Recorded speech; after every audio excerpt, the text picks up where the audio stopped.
We're ready? Any messages? Everybody? No? Okay. Right, let's do it. Let's do it. Hello. It feels like more than a month since I was last here. I don't know why. It was definitely here last month, wasn't I? Yes, it definitely was. Thank you all so much for coming. Now, I appreciate Easter isn't March. It's in April this year. But I'm not giving a talk here in April, I'm afraid. I'm really sorry. I just, the circumstances. But I really wanted to do a talk on Easter, and even though I say so myself, I actually think this is quite a sweet little talk. I'm really pleased with this. And listen, it's never too soon to talk about chocolates, is it? You know, let's face it. So yeah, I've got a cheeky little talk to you tonight all about Easter. I can't lie, there's not a huge Oldham focus. Please don't all walk out at once. But there are a couple of Oldham bits, but that's really it. But on the whole, it's all wonderful things to do with Easter. So we will have a look at the agenda. So I'll be running through what is Easter, the earliest record of it, why it's celebrated when it is, because that's always been a head scratcher for me. So I'm glad I finally answered that question. Why it's not a set date, always very annoying. Easter eggs, of course, the Easter hare / bunny, Easter cod. Some of these are smaller bits, don't worry, we're not here for 13 hours, okay? And then some of the lovely things that we do around Easter, hot cross buns. Well, I mean, that we do around Easter. I haven't been around a maypole recently, I have to admit. And then a couple of local traditions, of course, Daisy Nook Fair, and for those of you who are interested, continuing my monthly segment from the Bardsley Institute Minutes. Not huge amounts of gossip from them, I'm afraid, from March, but there are a couple of interesting bits. Okay, so what is Easter? Thought I'd start with something pretty straightforward. Sure most of us know. It's the celebration of the resurrection of Jesus. He was crucified and died on a Friday, Good Friday, rose again the following Sunday, which of course we now know as Easter Sunday, and Easter Monday the following day, a day to celebrate the resurrection. Hence, the Easter weekend, to many people, still a religious celebration. To many others, an excellent reason for a lovely long weekend, maybe an extra glass of wine or two.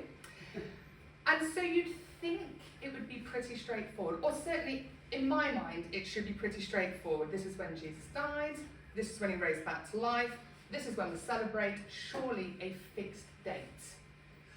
Clearly that's not the case, but do you know why? Please don't say yes, okay, because that forms quite a part of my talk, okay. So I'm going to explain why, and I'll come back to that point shortly.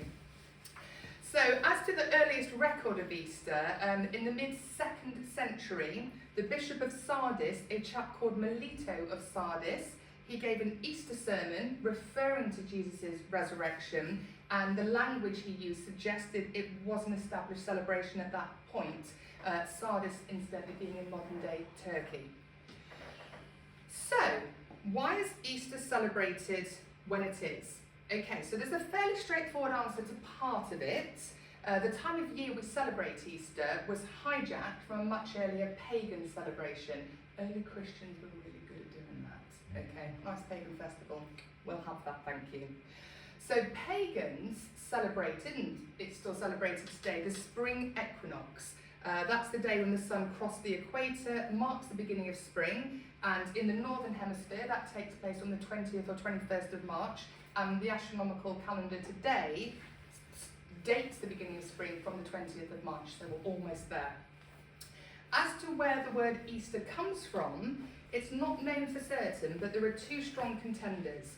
So one is that it comes from the Latin word albis, the plural of the word alba, which means, amongst other things, for any Latin scholars in here, dawn, and the meaning of the dawning of the new year. And in Old High German, this became the word Eostarum, and then Easter.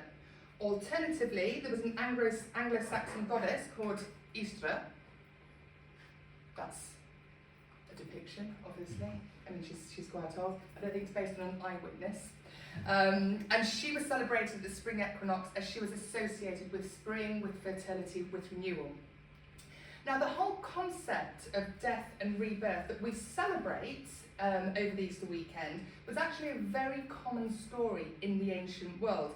Jesus, by no means the only famous example of someone who had died and then came back to life. There are many examples. Okay, we have Inanna. She is a Sumerian goddess who was worshipped between about 5,000 and 6,000 years ago. So her sister lived in the underworld. Interesting place to choose to reside. But the underworld is where her sister lived, and Inanna went down to visit her. And when she was there, she was unexpectedly turned into a corpse. Maybe, standard if you're going to go on holiday in the underworld, but it will pretty much ruin your holiday, I would imagine. So she was dead for 3 days and 3 nights before Dad, Enki, stepped in and brought her back to life. And then there's Osiris, this chap here.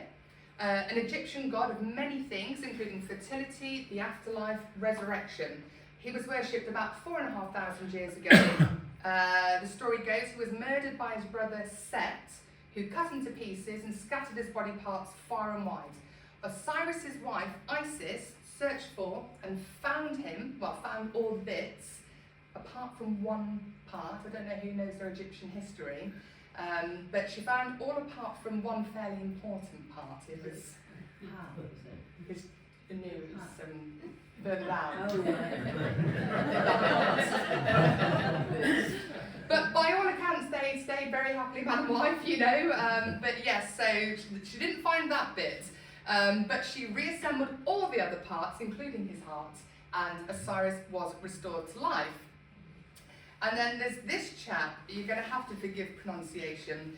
He is called Quetzalcoatl. He was worshipped by the people of Teotihuacan in ancient Mesoamerica. I might just stick with that going forward. In what is now central Mexico. So this chap was the greatest of all their gods, and he was tricked again by his brother. Brother's not getting a good press here. Into drinking a very intoxicating potion, which led him to sleep with the priestess. Big no-no as far as the people were concerned. He was overcome with guilt and remorse, and he killed himself, but rose to live again, and he was worshipped about 3,000 years ago.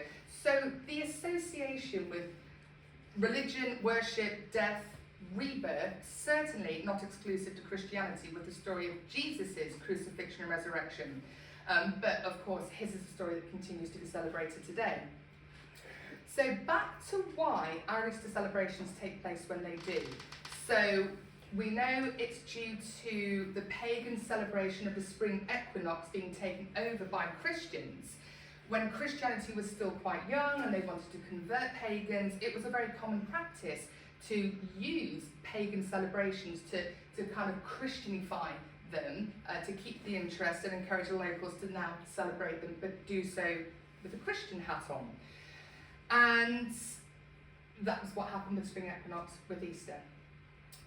So that is why Easter is celebrated at this time of year, all to do with the spring equinox. But why does it not have a set date? It's always bugged me. I just didn't get it. So we don't know exactly when Jesus was born, but we celebrate his birthday every year on the 25th of December, which is a Christian takeover of the pagan holiday of Saturnalia. If you're at my Christmas talk in 2023, you may recall the details of that.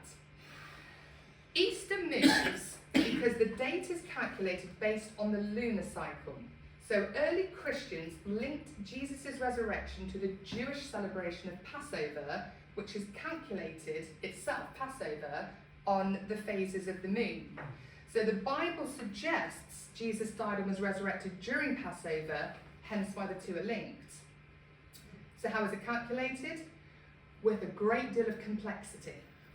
So there's an astronomical calculation used called Computus Pascalis, and it's done with computers nowadays. Obviously that's very modern. This image, that was calculating the dates of Easter for a 95-year period between 532 and 626 AD. I mean, clearly that's what it's doing, isn't it? There are 5 19-year cycles, and they're represented in concentric circles. Dates are given using the Roman calendar as well as the day of the lunar month. Obviously. Yeah. You know, yeah, quite clear. We'll move on. This image is a table from Sweden to find the date of Easter between 1140 and 1671, each column corresponding to a period of 28 years. I mean, I'm actually just amazed no one just gave up. You know, I mean, people have worked very, very hard on this. So what you need to do is calculate or determine the date of the vernal, the spring equinox, find the first full moon that occurs on or after this date, and Easter is the first Sunday after that full moon, so it's really straightforward. There we go, sorted. I mean, that is the most nutshelliest of nutshells that I could put that into.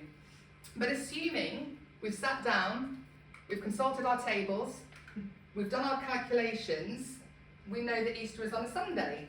But why?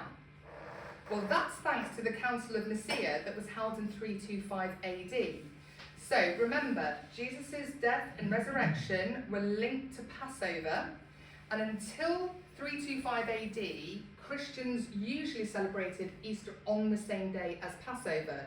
The Council of Nicaea decided on a Sunday for all future celebrations because they wanted a uniform set day. Many people actually celebrated Easter anyway on a Sunday, so it made sense with that. And they weren't mad keen on having that real link with Passover. And that could fall on any day of the week. So if Easter was always on a Sunday, it meant it would always be separate. So it's also the council who decided it would be the first Sunday after the first full moon after the spring equinox.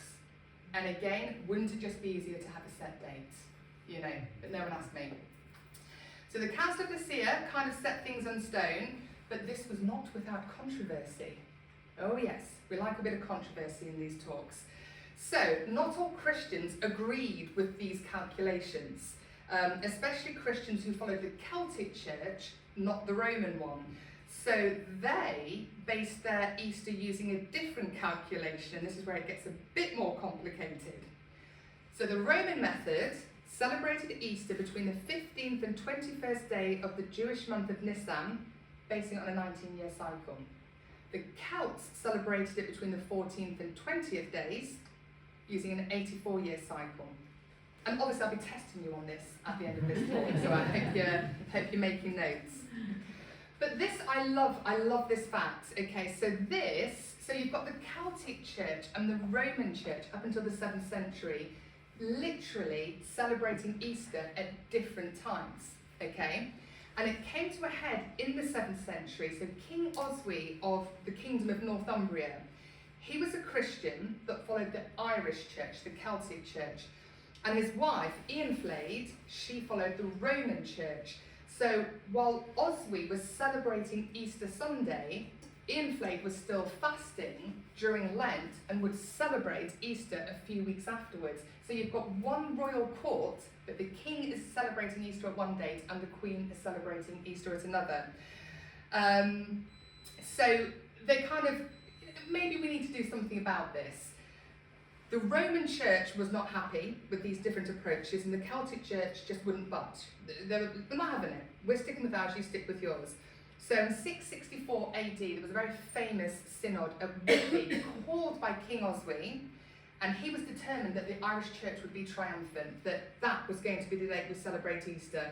And it was all debated at length, and in the end, with the blessing of Oswy, the Roman church won. And this is why we celebrate Easter when we do today, all thanks to that synod in 664. Many people were unhappy with Oswy's apparent U-turn and rather predictably blamed his wife. You know, she's been getting at you, has she? But it was much more likely that Oswy was actually made to see the sense. All the Christian rulers in Europe followed the Roman church. So, you know, politically, it made sense. So those reasons more than likely overrode any religious reasons he might have had. Or maybe his wife was just really convincing, you know, as wives usually are. Say no more. And so because Easter really is the very definition of a movable feast, the dates we have Easter weekend vary. So the earliest Easter can be celebrated is March the 22nd. This last occurred in 1818 and will next occur in 2285. The latest date excuse me, that Easter can be celebrated is April the 25th, and this last occurred in 1943 and will happen again in 2038. We've all got that to put in our diary to look forward to. Over the last 500 years, the two most common dates for Easter have been March the 31st and April the 16th, Easter falling on those dates 22 times each. Incidentally, the UK government kind of agreed with me and wanted to have slightly more set dates for Easter. So the Easter Act of 1928 tried to set Easter as, as the first Sunday after the second Saturday in April, meaning it would always take place between the 9th and the 15th of April. The Act, however, remains on the government's books. I mean, clearly you'll have noticed that's not when we celebrate Easter. It's never actually been enforced. It's still there, it's still in the books. It technically could be passed and go into law at any time. But while the government doesn't need agreement from the Christian churches in the United Kingdom, the understanding has always been that they won't put this act into force unless the churches agree. And that's never happened. So for the foreseeable future, we'll just be consulting these each year to work out when we're going to have our Easter Sunday dinner, okay? Sorry. Nothing but dead simple. Yeah, dead simple. You'd have it cracked in no time, Roy. But in case anyone gets completely fed up with all things Easter, you could take a leaf out of Oliver Cromwell's book. That's famous Killjoy, Mr. Oliver Cromwell. So during the 11-year period after the Civil War in the 17th century, the interregnum where we had no king, the Puritans essentially in charge of things and famously not fond of fun. Oh, they didn't like fun. So they deemed celebrations outside of churches of Christmas and Easter immoral. Less fun, more church attendance, thank you very much, and a far stricter observance of the religious meaning in these key dates, perhaps less beer and frivolity. Certainly no having a good time while you celebrate. So in 1647, Christmas, Whitsun and Easter were officially banned, and if you were caught celebrating, you would be hit with a fine. It wasn't until Charles II came to the throne in 1660, all was restored, it were okay to have a bit of fun at Easter again. Phew. Okay, so moving on to some of the symbols, some of the things that we associate very much with Easter. And of course I had to start with Easter eggs, you know, everyone's favourite part of it. Eggs have been a symbol of fertility and rebirth since well before Christianity. So the Romans had a saying, omne vivum ex ovo, which means all life comes from the egg. Catchy, might catch on. And at Roman spring festivals, painted and decorated eggs were given as gifts, celebrating the end of winter and the beginning of spring. In South Africa, decorated ostrich eggs have been found up to 65,000 years old. Obviously fragments when they were found by archaeologists, but originally decorated whole. And similarly, ancient Egyptians and Sumerians also decorated ostrich eggs. They weren't given as gifts as such, but because eggs were seen as symbols of death and rebirth, they were often placed into graves as like a grave offering. In medieval times, eggs were forbidden to be eaten during Lent, along with meat and dairy, or there's many people that still adhere to that today. So I guess by the time you're allowed to have an egg at Easter, yay, cause for celebration, you know. And there's some superstitious practices concerning eggs. Okay, if your chicken laid an egg on Good Friday and you kept it for 100 years, it would definitely turn into a diamond. Definitely, absolutely, fact. And I mean, did anyone ever try it? Yeah, I'm going to put this here. In 100 years, our great grandkids. They just be like, what is that manky old egg? Thank you very much. We're throwing away the family fortune. You know? If your egg had 2 yolks, you were going to be very rich in the near future. My favourite superstition from the medieval times, if you cooked an egg on Good Friday but held off eating it until Sunday, Easter Sunday, you would improve your fertility and avoid death. But it didn't specify how long you'd avoid death for. So there's a bit of small print there that needed to be added, but I like that. I'm going to cook it today, eat it in 2 days, I shall not die. It's not going to happen. So eggs as gifts at spring or Easter have been common for many thousands of years and gradually evolved into the much more common kind of egg we see at Easter these days. But before I get on to that, we're going to have a quick detour via the most luxurious, opulent and expensive eggs of all time. You may know of which I speak. These bad boys. Oh yes. Now husbands in the room, I want you to sit up and listen, okay? Just throwing that out there. Fabergé eggs. Highly decorated jewels eggs made by the Russian jewellery firm House of Fabergé, which was founded in 1842 in St. Petersburg, Russia. In 1885, the firm started making the eggs primarily as Easter gifts for the Russian royal family, in particular Empress Maria Fyodorovna. Her very doting husband, Emperor Alexander III, commissioned an egg and ordered it must contain as an extra hidden surprise a ruby necklace. Maria, unsurprisingly, very impressed. Oh, I like this. Well, it's lovely to get one of these each year. That would be nice. And so he commissioned a new one for her Easter gift every year, and I believe she had about 40 of them. So the Fabergé name still exists as a luxury jewellery brand, but it's actually not owned by the original Fabergé company. For various reasons, they lost ownership of the business following the 1917 Russian Revolution. So there are still a few original Fabergé eggs in existence. Oh, they're valuable. They're just a little bit on the expensive side. So we've got this one. Love it. Bit of clock action going on there. This is the third imperial Easter egg, created in 1887, sold in 2019, $33 million.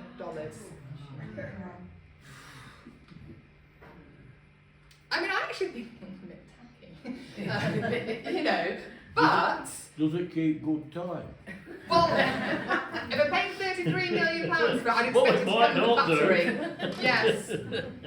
So, you know, I mean, I will feign surprise if I have that over Easter weekend, Marcus. You're not getting it. I'm not getting it. Okay. But I promise I'll act really surprised. But yes. I mean, it is beautiful. It is beautiful. The Fabergé eggs are, you know, they are works of art. So, but when did boiled eggs turn into the chocolate eggs that we know? So in the 19th century, that's when they first appeared. So the first chocolate eggs, solid eggs, were made in France and Germany in the early 19th century. But here in the UK, we invented the first hollow chocolate Easter eggs. And they were created by J.S. Fry and Sons in 1873 in Bristol. An immediate, massive hit. And, you know, in the immediate years following, everyone, Cadbury, Bond, they all followed suit. And the birth of the hollow Easter egg was very much cemented. So I don't know what year this is from, but it's just an early, I think it's early 20th century. It's a very cute example of a box that the early Easter eggs came in. So chocolate Easter eggs, very popular. Every year in the UK, we buy and eat around 80 million. That's a lot of Easter egg action. It's only about 1.5 apiece, isn't it? Why? Can we just leave it at 80 million? It's an impressive not number. That was only 1.5 one apiece. each.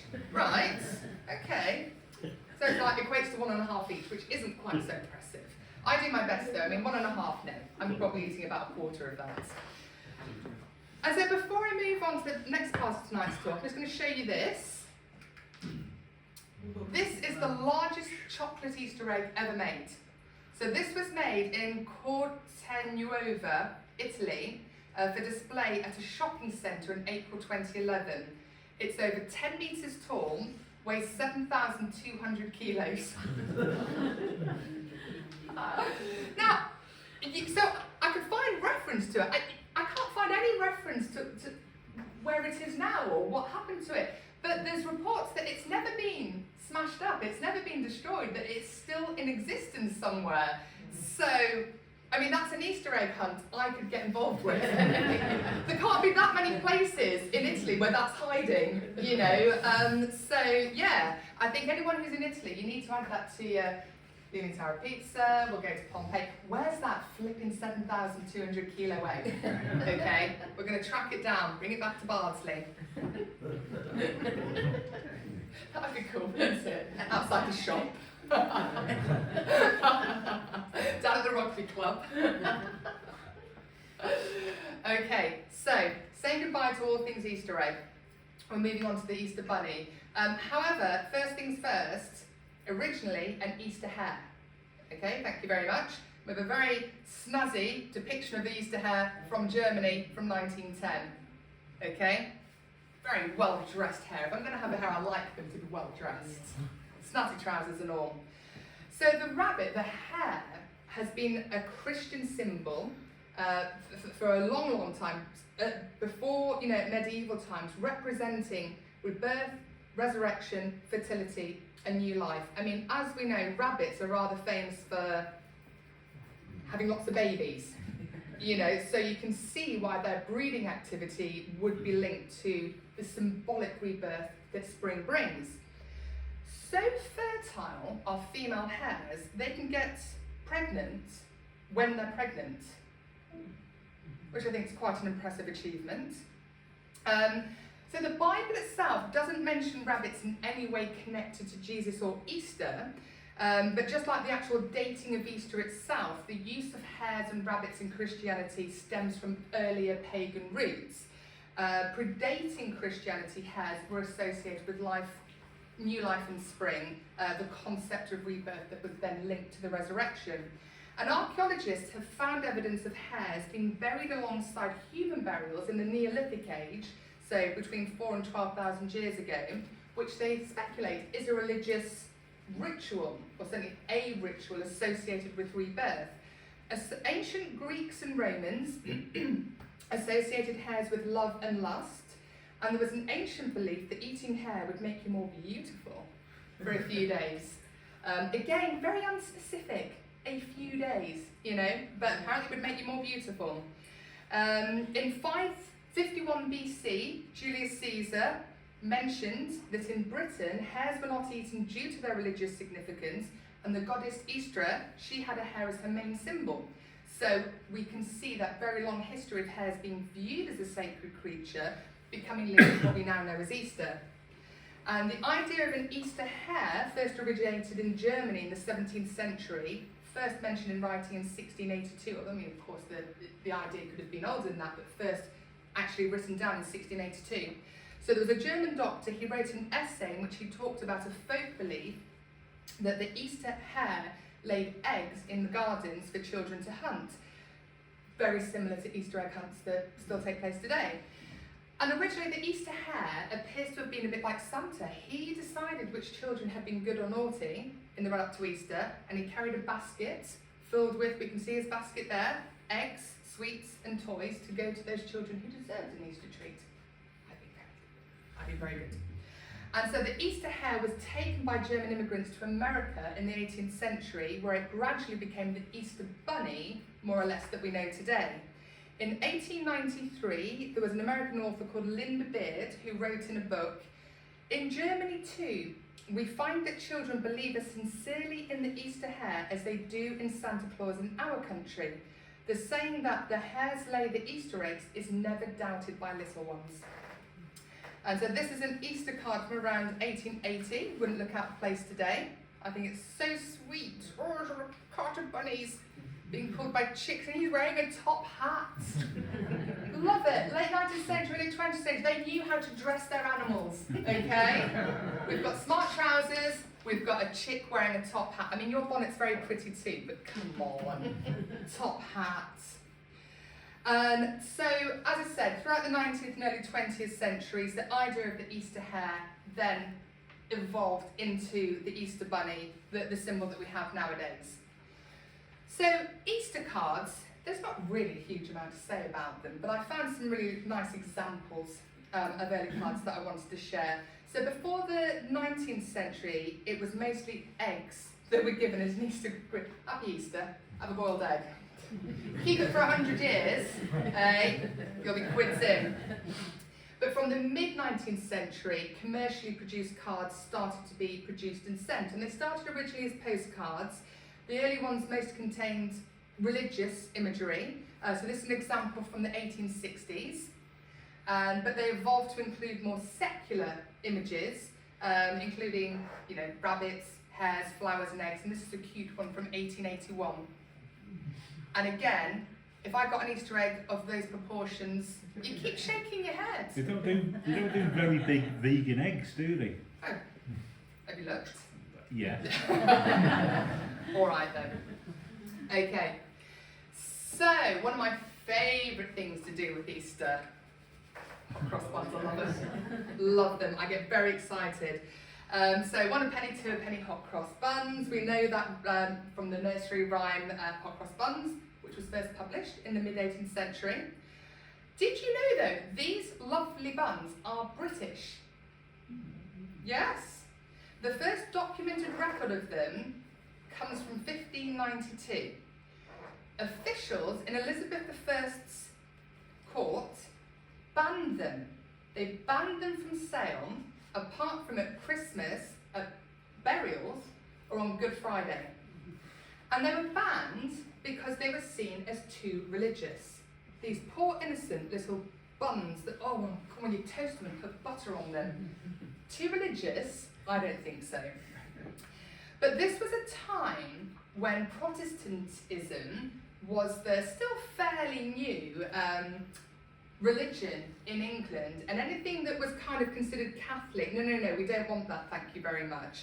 Catholicism was viewed with suspicion, and so these were kind of seen as being a bit too Catholic, and there were some worrying superstitions. Us Brits, we like a good superstition, okay, and we'll attach them to almost anything. So when it comes to hot cross buns, there was a superstition, these could heal wounds, ward off evil spirits and fires, which to me sounds like an excellent reason just to eat them all year round, quite frankly. And there is a tradition that eating spiced buns may predate Christianity in Britain because they may have been used as an offering to the goddess Easter. So they have a cross on them that represents the crucifixion. I think that's probably quite obvious. I didn't realise the spices in the bun represent the spices used to embalm the body of Jesus. I might have enjoyed eating them a little bit more before I acquired that knowledge, and happy to have shared that with you. And so hot cross buns, obviously now very popular, they're eaten all around the world, and there are still a few superstitions attached to them. So, allegedly, they should only be eaten on Good Friday. I mean, I've completely ignored that. As soon as they went on sale in Sainsbury's, bosh, in the basket home. Thank you very much. Allegedly, if you take hot cross buns on a sea journey, it will protect you against any shipwrecks. And if you hang one up in your kitchen, it will protect you against fire. I don't make these up, I just share them. And why hot cross buns? Because they should be eaten hot. You should not eat them cold. That is sinful, apparently. Okay, so bidding farewell to hot cross buns and on to maypoles. This is a late 19th century photo. So maypole dancing, a tradition that was really taken up by Christianity and incorporated into Easter. So the tradition of maypole dancing is very old, and it may have originated in the Iron Age. Yeah. Okay, correct, that's right, thank you. I'll pass that one. This is not a carding machine. Yeah, at least I'm not pretending it's a carding machine this time. So evidence has been predominantly found in Germanic regions of Europe, but it was a firm springtime favourite in Britain, and it dates back centuries. The original meaning of the maypole has been lost to time, and there's many suggestions, by historians, some slightly more earthy, shall we say, than others, but they were erected as a celebration, part of a general happiness at the return of the, springtime, the warmer weather, the promise that the new year, as it was then, would bring. The first written reference to maypoles in Britain comes from the mid-14th century in a poem by the Welsh poet Griffith ap Dafydd. The tradition was predominantly an English one. It was very English, smaller pockets of Wales and on the Scottish borders, but predominantly in England. Could sometimes cause controversy. If a village couldn't afford to put up a maypole, in the dead of night, they would steal one from a neighbouring village. Enterprising. Why go to all that trouble? I'm in trouble of creating a new one. I'll nick one from Ashton. That's a good idea. We've got one up in Waterloo, we'll have that. So the popularity of maypoles did decrease once Protestantism became the country's religion. Again, viewed by Protestants, a bit too idolatrous, a bit too much fun. And we don't want that, so we've got rid of the hot cross buns, you're not dancing. And the Puritans, they hated maypoles. In 1644, Parliament described maypoles as a heathenish vanity, generally abused to superstition and wickedness.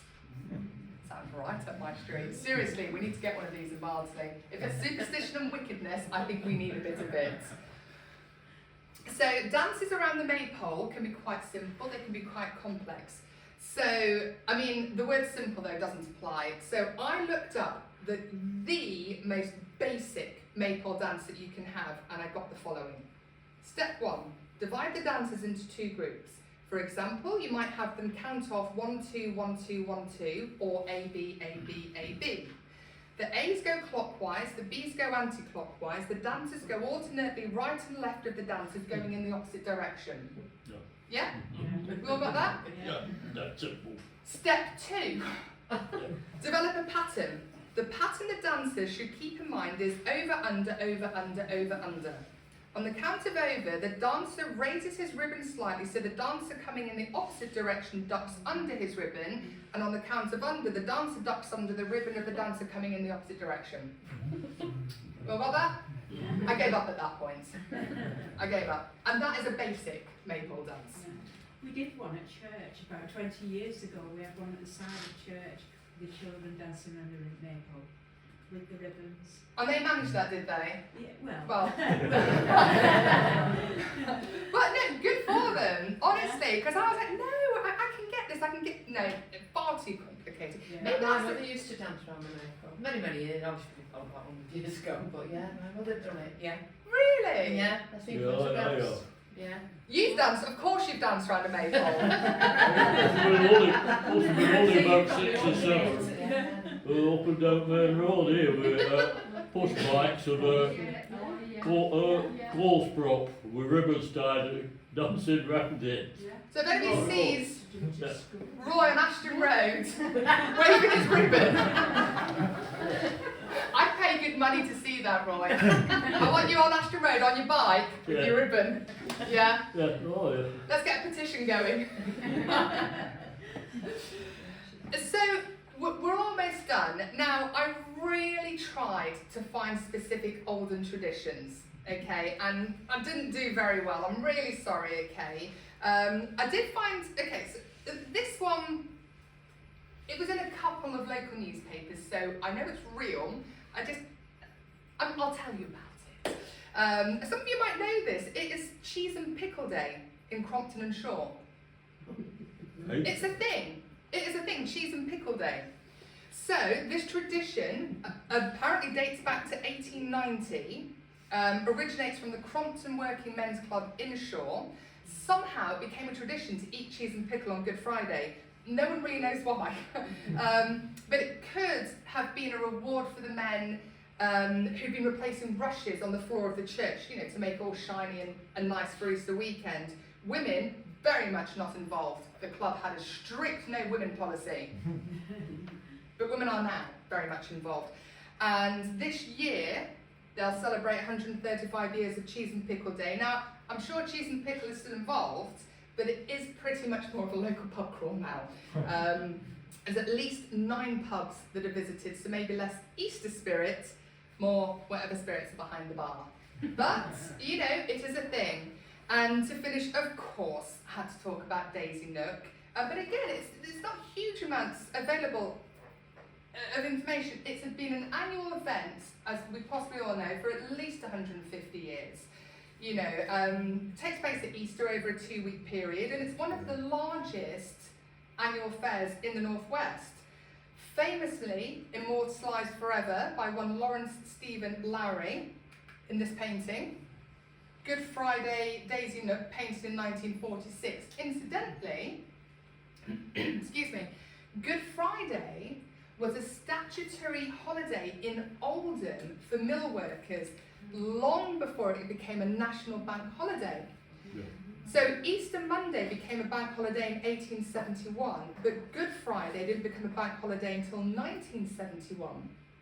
But Oldham mill workers in the from the 19th century, they had it as a statutory holiday. So again, I'm going to work in mill, I get Good Friday off. Going down Daisy Nook, yeah, going to the fair. So Lowry, you know, very famously known for his industrial scenes, but his paintings usually do capture crowds of people, and this one does just that.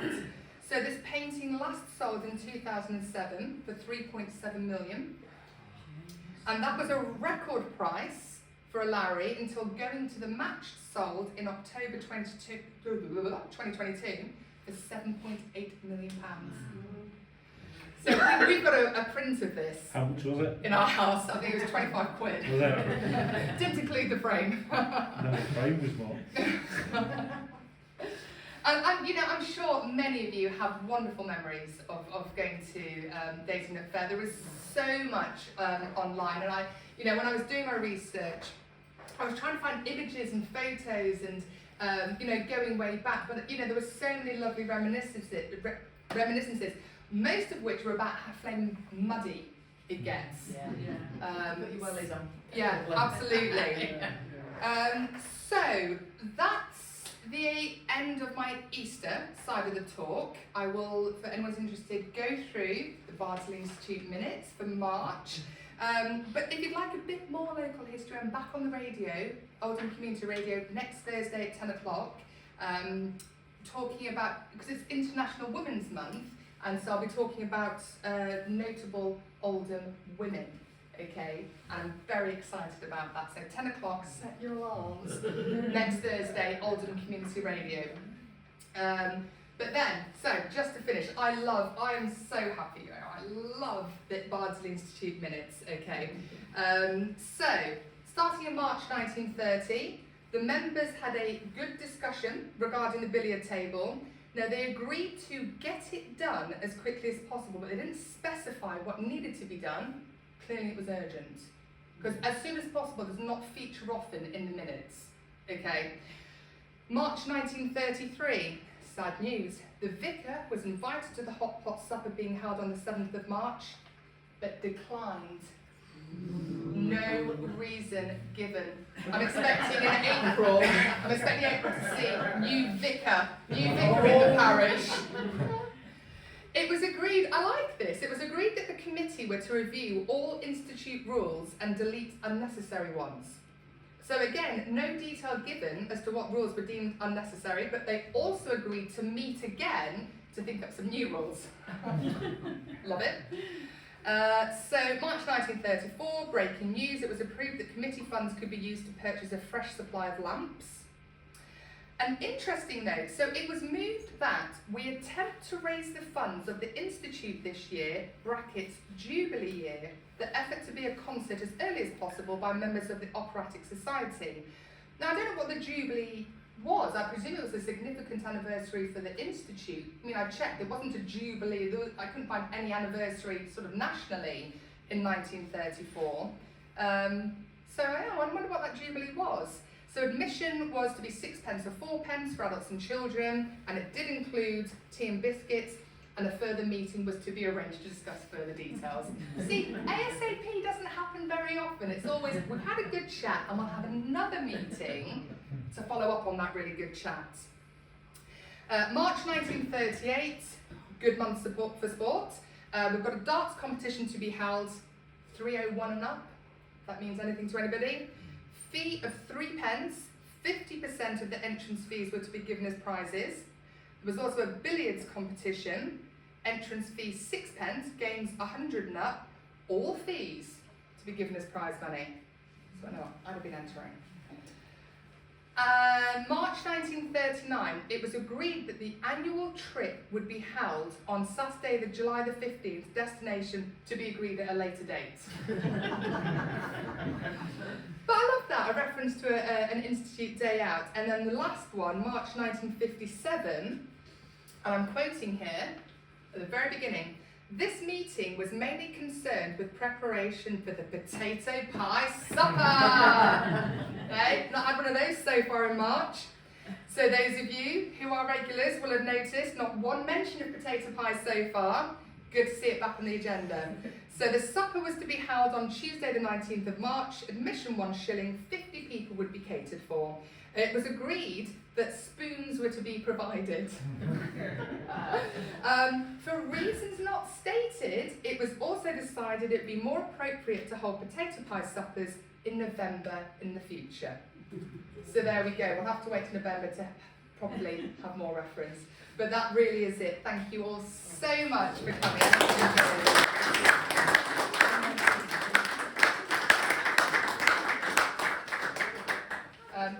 Cheekless notice, Monday the 31st of March, police surgery 10 a.m. till noon. Please attend to keep the surgeries going.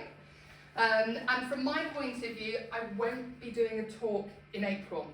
Well, I will, but I'm doing one. I was approached by Oldham Family History Society to do a talk at Oldham Library on the 12th of April.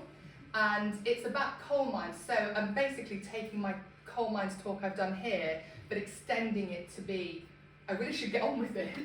They commissioned me in about September to do it.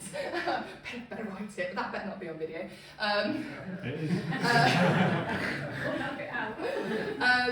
So, I mean, I don't really know too much about it. I know it's at the library on the 12th of April. I believe there's a fee. I don't think they'll charge very much, but if anybody wanted to go, it's not, I'm doing it, but it's not run by me. It's Oldham Family History Society, so have a look. Obviously it's going to be amazing because it's my talk, but it would be super to see any of you guys. But because of that, I wasn't able to do one here, but I will be back first Thursday in May. Okay, so I really hope to see you then. Thank you so much. Right. Thank you.